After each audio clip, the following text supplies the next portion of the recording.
Bonjour à toutes et à tous. Malgré l'absence de gouvernement de pouvoir exécutif ou de majorité pour le pouvoir législatif, la machine du droit du travail tel le requin ne peut s'arrêter de produire des normes. L'INRS a publié le 16 mai des recommandations pour la gestion des risques liés aux visioconférences. Si ces recommandations restent facultatives, elles sont intéressantes à connaître. Au fur et à mesure que le télétravail va se normaliser, il va également se normer. L'INRS a considéré 3 risques physiques et 2 risques psychosociaux. Côté physique, l'INRS considère que les visios créent un risque auditif, un risque fatigue visuelle, un risque sédentaire. Face à ces risques, les recommandations sont les suivantes. Risque auditif, l'INRS préconise la mise à disposition de casques ou d'écouteurs. Fatigue visuelle, l'INRS recommande la mise à disposition d'écrans, elle recommande d'inciter à ne pas suivre de visio sur smartphone. Risque sédentaire, l'INRS incite à bouger pour changer de position toutes les 30 minutes, voire à poursuivre temporairement la réunion debout. À ces risques physiques s'ajoutent 2 risques psychosociaux, l'isolement et la surcharge attentionnelle. Cette dernière intervient lorsque les salariés en vision font plusieurs choses en même temps, mail, SMS, etc. L'INRS recommande des réunions courtes et concises, limitées en personnes, avec un ordre du jour. Elle déconseille vivement les réunions en hybride physique plus visio. Elle met en garde également contre les rafales de visio. Elle conseille 15 minutes entre chaque visio.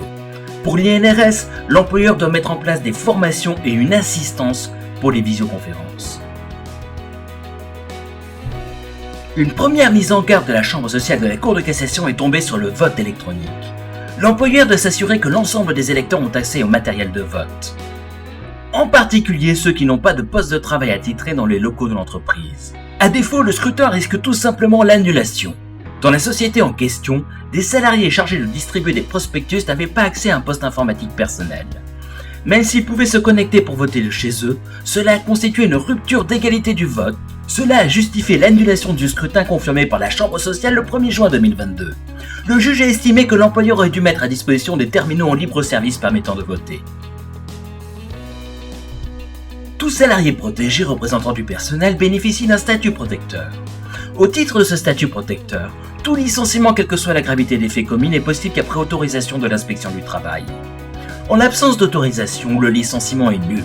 Cela signifie que le salarié protégé peut alors demander une réintégration ou une indemnité pour le préjudice subi. A-t-il droit à cette indemnité si au cours de la procédure il a fait valoir ses droits à la retraite ?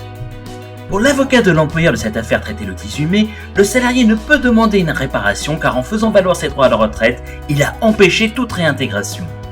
Mauvais raisonnement pour les cours d'appel de cassation. Elle condamne l'employeur à verser l'indemnité de réparation du préjudice.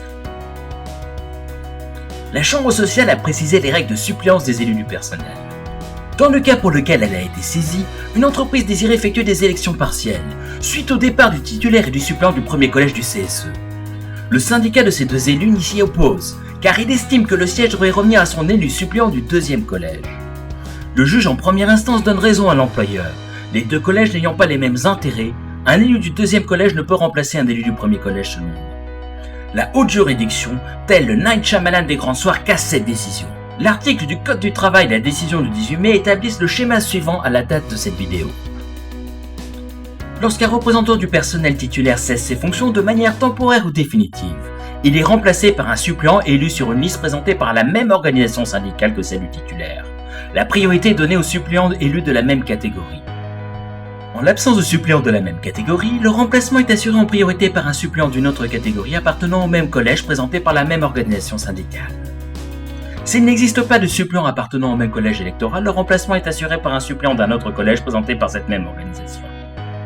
S'il n'existe pas de suppléant élu sur une liste présentée par l'organisation syndicale qui a présenté le titulaire, le remplacement est assuré par un candidat non élu présenté par la même organisation. Dans ce cas, le candidat retenu est celui qui vient sur la liste immédiatement après le dernier élu titulaire, ou à défaut le dernier élu suppléant. À défaut, le remplacement est assuré par le suppléant élu n'appartenant pas à l'organisation titulaire, mais appartenant à la même catégorie ayant obtenu le plus grand nombre de voix. Voilà, c'est tout pour cette vidéo. Je vous souhaite une bonne semaine sociale et à la semaine prochaine.